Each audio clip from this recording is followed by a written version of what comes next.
नमस्कार। जिंदगी में कई बार ऐसे मौके आते हैं जब जीत या हार मायने नहीं रखते। उससे भी बड़ा हो जाता है सही और गलत का सवाल। क्या सही है और क्या गलत है? ऐसे समय में हमें ये तय करना होता है कि हम मुश्किल रास्ता चुनेंगे या आसान रास्ता। आज मैं भी एक ऐसे मोड़ पे खड़ा हूँ। आप सब जानते हैं कि मुझे एक झूठे केस में फंसाया गया, मुझे जेल भेज दिया गया, एक चुनी हुई सरकार को गलत तरीके से गिरा दिया गया, हमें कई महीने जेल में रखा, पर आखिरकार सच की जीत हुई। 27 फरवरी को अदालत ने मुझे पूरी तरह निर्दोष घोषित कर दिया।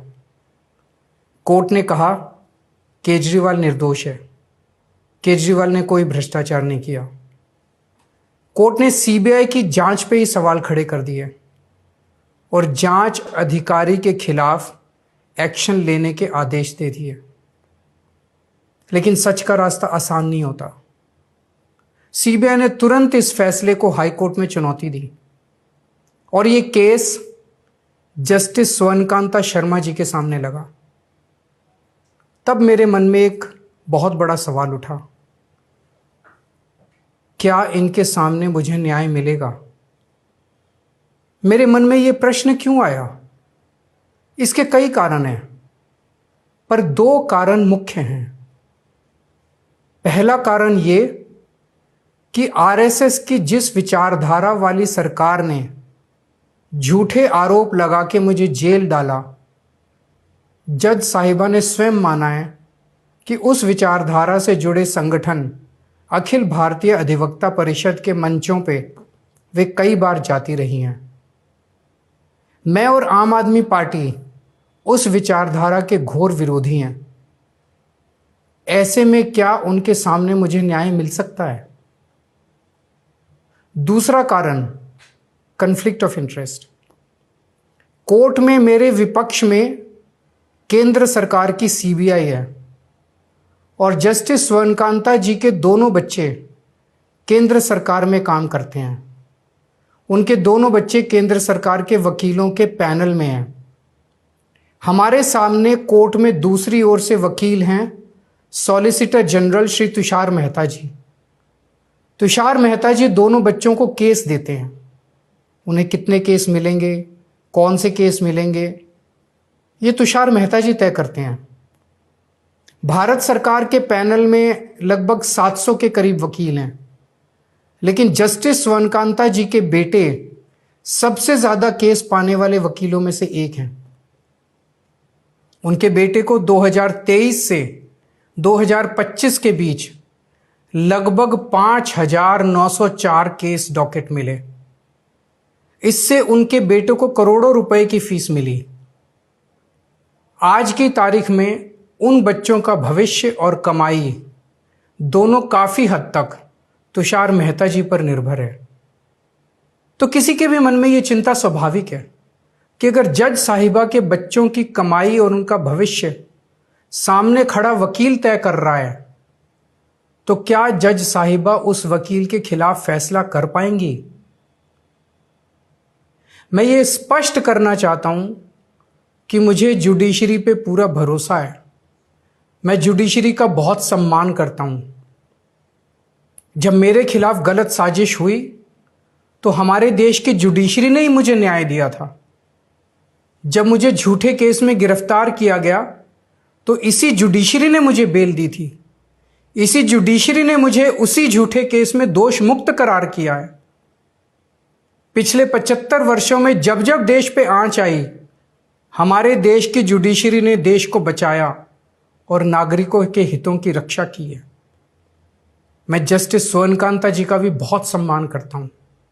मुझे उनसे या उनके परिवार से किसी भी प्रकार की कोई व्यक्तिगत आपत्ति नहीं है। लेकिन न्याय का एक बहुत बड़ा सिद्धांत है, justice should not only be done but should also be seen to be done.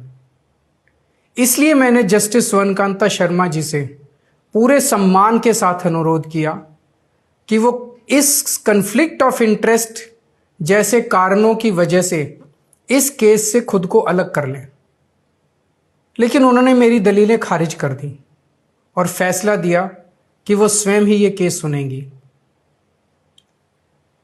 आज मेरे सामने सबसे आसान रास्ता है कि मैं उनका आदेश मान लूं और एक बड़ा वकील खड़ा करके उनके सामने अपना केस लड़ूं। पर यह मुद्दा अब सिर्फ मेरे केस का नहीं है, बल्कि आम लोगों के न्याय प्रणाली पर भरोसे का है। ऐसी दुविधा के मौके पे बापू ने हमें सत्याग्रह का रास्ता दिखाया। बापू ने कहा था कि जब भी किसी अन्याय का सामना करो तो उसका पहला कदम विरोध नहीं बल्कि बातचीत होना चाहिए। अपनी बात अन्याय करने वाले के सामने पूरी विनम्रता के साथ रखनी चाहिए और उसे सुधारने का पूरा मौका देना चाहिए। सारी कोशिशों के बाद भी अगर न्याय ना मिले तो अंतरात्मा की आवाज़ सुनो। यदि अंतरात्मा की आवाज़ कहती है कि न्याय नहीं हुआ तो शांति और विनम्रता के साथ सत्याग्रह करना चाहिए। फिर उसके जो भी परिणाम हों वो सहर्ष स्वीकार करने चाहिए।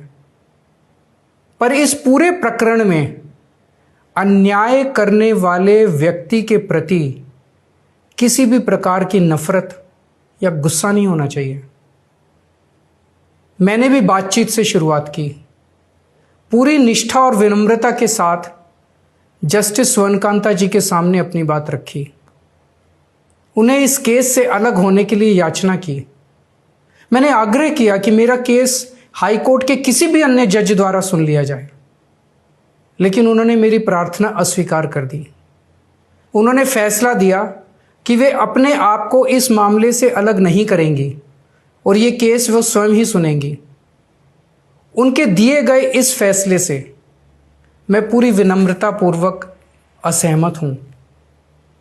इस पूरे घटनाक्रम के बाद मेरी आशंका और गहरी हो गई है कि क्या उनके सामने मुझे न्याय मिलेगा। बापू के दिखाए रास्ते पर चलते हुए सत्याग्रह की भावना से अब मैंने फैसला किया है कि मैं इस केस में जस्टिस स्वर्णकांता जी के कोर्ट में ना तो स्वयं पेश होऊंगा और ना ही मेरी तरफ से कोई वकील पैरवी करेगा। जस्टिस स्वर्णकांता जी जो भी फैसला सुनाएंगे उस पर समय आने पर मेरे जो भी कानूनी अधिकार हैं, जैसे सुप्रीम कोर्ट में चुनौती देना आदि, वो सभी कदम लेने के लिए मैं स्वतंत्र हूँ। ये बात आज मैंने एक पत्र लिखकर जस्टिस स्वर्णकांता जी को भी सूचित कर दिया है। मेरा जस्टिस स्वर्णकांता जी से किसी प्रकार का व्यक्तिगत विरोध नहीं है।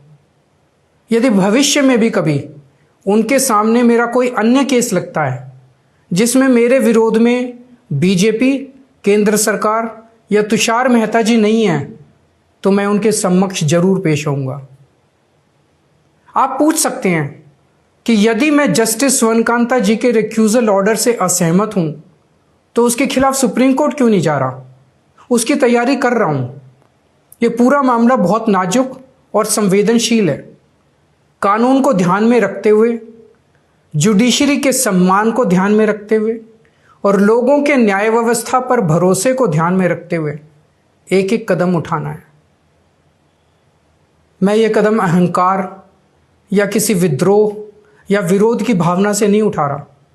इस कदम के जरिए मेरा मकसद देश की कानून प्रणाली को चुनौती देना भी नहीं है और ना ही मेरा मकसद न्याय व्यवस्था का अपमान करना है। इसी केस में मैंने हर स्टेज पे, हर अदालत में अपना पूरा सहयोग दिया है। मैं न्यायपालिका का बहुत सम्मान करता हूं। इसी न्यायपालिका की वजह से आज मैं आज़ाद घूम रहा हूं। मेरा सिर्फ और सिर्फ इससे एक ही मकसद है, देश की न्याय व्यवस्था पर लोगों के भरोसे को और मजबूत करना, लोगों में ये अटूट विश्वास भरना कि जरूरत पड़ने पर हमारे देश की न्याय व्यवस्था से उन्हें न्याय जरूर मिलेगा। जय हिंद।